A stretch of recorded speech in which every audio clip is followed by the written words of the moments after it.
Hello everyone, this is Nikita Mishra. I have been selected as an income tax inspector to SSC CGL 2021 with All India rank 17, and this video is all about my journey in SSC Baba. So when I joined SSC Baba as an aspirant, it was the time when prelims 2021 was round the corner. And बाबा ने अपने 2 मॉक्स launch किए थे। एक random group में मुझे उनका link मिला and I appeared in the मॉक्स। तो जब आपका एग्ज़ाम एकदम पास में होता है ना, तो व्हाट यू वांट इज़ कि एक बैलेंस सेट ऑफ मॉक आपको मिले, क्योंकि अगर उस वक्त आप बहुत ईजी मॉक लगाओगे तो आप ओवर कॉन्फिडेंट हो जाओगे, और बहुत टफ मॉक लगाओगे तो आप अंडर कॉन्फिडेंट हो जाओगे। दोनों ही सिचुएशन में आप अपना रियल एग्ज़ाम जो है वो ख़राब करके आ सकते हो। तो जो मॉक्स थे दोनों, वो काफ़ी ज़्यादा एग्ज़ाम ओरिएंटेड थे, काफ़ी ज़्यादा बैलेंस थे, which made me join the group as an aspirant.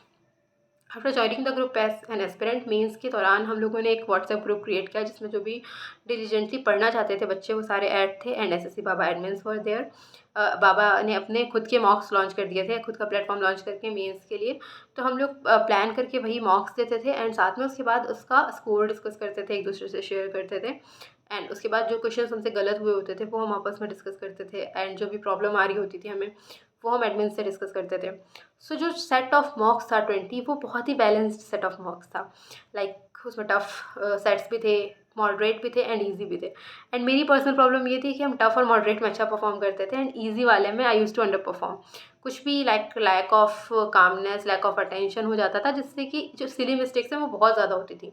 And इस बात को पर्सनली एड्रेस किया है सारे एडमिन्स ने। जब भी हमने उनसे ये प्रॉब्लम बताई है कि मेरा जो ईजी मॉकर्स में परफॉर्मेंस बहुत ख़राब जा रहा है, उन्होंने जो उनका एक्सपीरियंस था वो सारा शेयर किया कि हाँ ये पॉइंट्स तो अप्लाई कर सकती है उसको बेटर करने के लिए। एंड फाइनली जब आप 2021 का अगर आपने दिया हुआ है मेंस, या फिर आप प्रीवियस ईयर क्वेश्चन लगाओगे, देखोगे कि पहले के कंपैरिजन में वो काफ़ी ईजी था।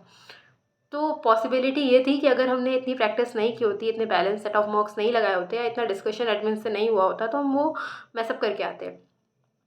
So it went well. अच्छा परफॉर्म किया हमने, उसका एक बहुत बड़ा क्रेडिट हमारी टीम को जाता है, हमारे जो एडमिन्स हैं उनको जाता है। And after means we I join the team as an admin. उसके बाद हमने 2022 के मॉक्स बनाए भी आप लोगों के लिए।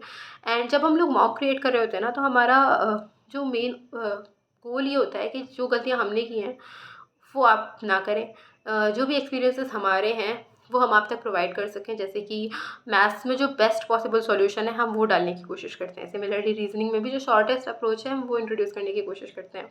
जीएस में भी आपने देखा होगा, अगर एक क्वेश्चन प्रेसिडेंट से आया है तो प्रेसिडेंट से रिलेटेड जितने फैक्ट्स आपको जानने की ज़रूरत है, सॉल्यूशन में वो सारे एनलिस्ट करे जाते हैं, ताकि आप पूरा एक टॉपिक गो थ्रू कर लें एक क्वेश्चन के through. So this is the way we design mocks, and even you can experience these mocks by enrolling yourself. And this video is all about thanking the team. As an aspirant हमें हमेशा guide करने के लिए, उसके बाद as an admin हमें team से connect करने के लिए, क्योंकि it was a whole lot of new experiences. बच्चों से इंटरेक्ट करना, उनके डाउट्स सॉल्व करना, ग्रुप कॉल्स जो भी हैं, वो बहुत अच्छा एक्सपीरियंस रहता है ओवरऑल डेवलपमेंट के लिए भी। एंड उसके अलावा आप सभी एस्पिरेंट्स को मेरी तरफ से ऑल द बेस्ट। आप जल्दी से अपनी ड्रीम जॉब तक पहुँचे। Thank you very much.